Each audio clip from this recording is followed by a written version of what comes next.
Today I want to address the question, is there a critical period, a special time in life for learning a second language? The critical period hypothesis for second language acquisition proposes that there is a biologically determined period, an early childhood, during which learning is most effective. According to this hypothesis, there's an optimal age range, typically ending around puberty, with which individuals have the greatest potential to acquire a second language with native-like proficiency. Beyond this critical period, language acquisition becomes increasingly challenging and less successful. First, let me say there is no consensus among researchers regarding this hypothesis, whether it's true or not. The first time I heard it, I knew it had to be false from my own experience, because I grew up monolingual till about age 12 when I got interested in studying Spanish in southern Florida. And at age 18, I only spoke English and Spanish.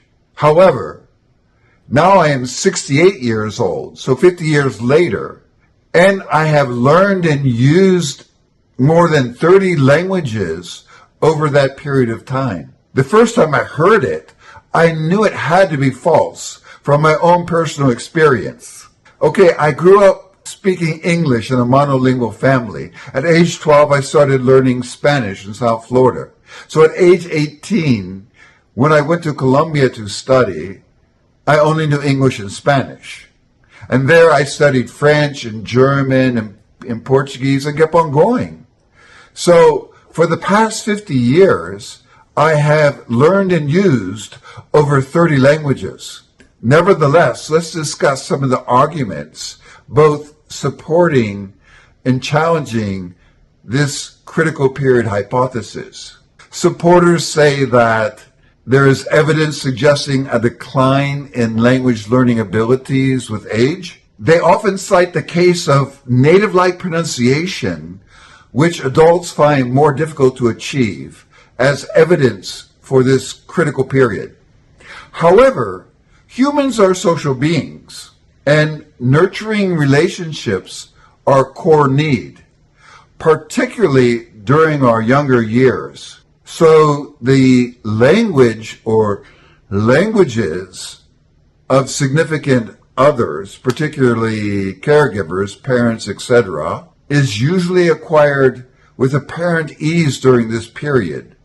However, without motivation stemming from this interactional instinct, most attempts to teach a foreign language to a child will be of limited effectiveness. Indeed, adults often achieve lower proficiency levels than younger learners when a family moves to a place faced with a new language and culture. But this is due to contextual rather than biological factors. The researchers who believe in the critical period fall victim to three fallacies. The first fallacy is the misinterpretation of observations of child and adult learners, which might suggest that children are fast and efficient at picking up second languages. Hard data clarifies children learn new languages slowly and effortfully. In fact, with less speed and more effort than adolescents or adults. The second fallacy is the misattribution of conclusions about language proficiency to facts about the brain. In other words, they don't understand that plasticity, neuroplasticity, can last a lifetime. Finally, the common fallacy of reasoning from frequent failure to impossibility of success. Most adult learners fail to engage in the task of learning a new language with sufficient motivation, commitment of time and energy, and support from the environment in which they find themselves to expect a high level of success. Well, think about it. When a family moves to a new country for work, that person working may not need to know the local language, but the child going to school, unless it's an international school, of course, has much more motivation and need to learn the language. And more time too. Recently, I met a couple who had lived in Indonesia, a German couple. I met them in Malta. And the wife spoke Indonesian quite well because she dealt with their servants and going outside and meeting people. But the husband went to work every day and used English. So the existence of a biologically determined cutoff point where it becomes hard to learn a language is actually a big falsehood. Many adults become highly proficient in additional languages at older ages. I find this true at polyglot events. If you go to a polyglot event and talk to many of the people there, they will tell you that as a child they didn't learn so well. Basically, they learned all their languages as an adult. And as I said before, there is sufficient evidence that neuroplasticity, the brain's ability to change and adapt, extends throughout life, suggesting that learning a second language is possible at any age.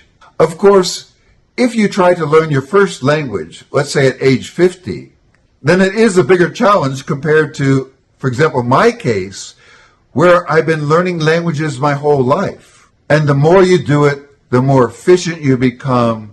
Your metacognitive knowledge increases. In other words, you know how best to learn. Your metalinguistic knowledge increases.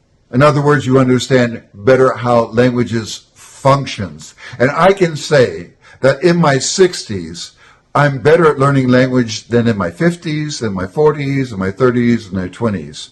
So, though there are challenges that you face as you get older, if you keep working hard at learning languages, you're going to get better all throughout your life. And there's evidence that learning foreign languages delays cognitive decline that comes with age. Let me know what you think in the comments.